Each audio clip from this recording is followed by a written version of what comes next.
following an FIR filed by a Soyong shop owner alleging that his staff members were assaulted by members of the Nyotrep Youth Council Soyong Circle. 4 individuals, including HYC Soyong Circle President Purning Shabong, were summoned to the Sadar Police Station on the 25th of June 2024. Speaking to the press, Purning Star Shabong stated that the HYC's objective was to ensure that all migrant workers without proper documentation are sent back, particularly in the Soyong area. He dismissed the shopkeepers' accusations as unfounded allegations against HYC members.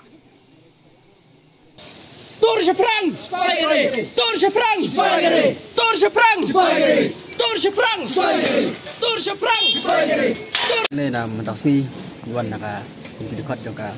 HYC Soyong Zone bật cái chính cho mình ta cái đây lọt cả chính sa FIR ubah Pridan habede bật cái chính lệ jurip jongi ki quat slide ki bar jala ki bateri po Soyong hakaba cái chính lệ jurip jongi hak teka neuterik bật cả spoterik ngilet ba halor cái chính yo jing tip bana yang senong kam sama sa ya gitu ki bar jala ki bateri yang tu kam sama sa hal yang senong tanah tahun hal yang jongi seng ngilet bật habang ngilet ngilap sa ba gitu ki bar jala ki bateri yang tu kim sebab yang sa quat slide dan halo tanong rem hal yang jongi ya ông là bậc thầy gitu ki terakhir bagi di Pak no ya gitu ki bagila senong jongki namar bagi biang kersla jadi lo tan orang ba nakaliang utara jong to yang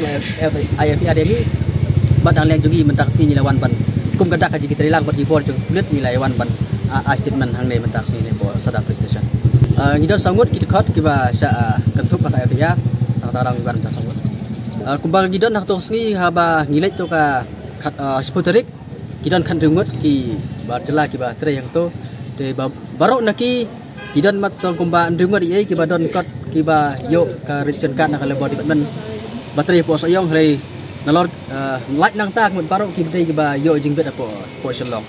de kidon tang ka region kan ka lebo department handai habai dei pat baka ka lebo license nang sil pat tok si kim pat don nang ta dau ila ong gitu kitrai bagian Pak no ya gitu kibrik baterai yang tu bagian Pak no siapa jong sedang dan dari kajing pendat kendon kajing file FIR jong bak Pridan yangi kadai halor kendong rem bau kendo bangi kita akti ni penmesawi tu ibreu dan dari kajing let jongi yak to sing ngim semlak ta akti tu ibreu ni kan kajing jai ya gitu ki trai yang dong kan ngilet dak burom ka akor ikan dak bajajai wat ya gitu ki bar jala ki baterai yang tor ngim semlak ta akti ye ikan bajing ba kim don ki sla ka bahaya pi ba kin let pai sallallahu alaihi wasallam